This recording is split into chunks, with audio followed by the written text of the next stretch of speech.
Placez la Thermatec sur un terrain stable et dans un endroit ventilé. Bloquez le frein. Placez le module pompe à l'arrière de la chaudière à l'aide du crochet. La purge doit être face à vous.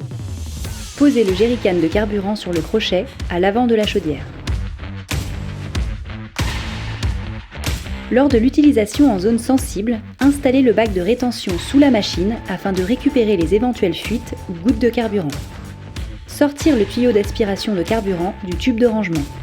Manipulez la crépine délicatement. Insérez le tuyau d'aspiration de carburant dans le jerrycan, puis verrouillez le bouchon.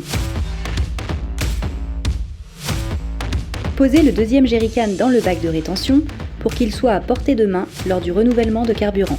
Les flexibles de carburant sont translucides et vous permettront de vérifier la circulation du carburant. Le tube de rangement coulisse afin d'être vidé de tout résidu de carburant.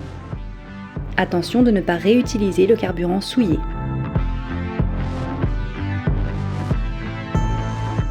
Raccordez le tuyau bleu de la chaudière à la pompe. Raccordez le câble électrique de la chaudière à la pompe. Connectez le tuyau d'eau haute pression en sortie de chaudière. Connectez le tuyau d'eau haute pression au pistolet. Ne fixez pas immédiatement la lance sur le pistolet. Serrez tous les raccords de flexibles à la main sans outil. Vérifiez l'état des joints à chaque raccordement. Déroulez intégralement les tuyaux haute pression. Alimentez la pompe en électricité en utilisant le câble de 25 mètres.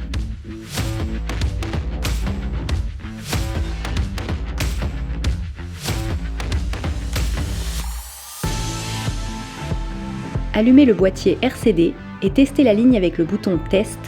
La LED doit s'éteindre. Rallumez le boîtier RCD.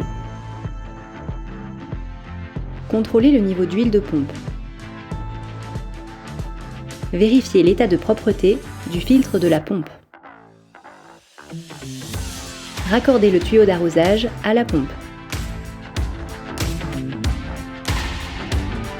Déroulez la rallonge électrique complètement.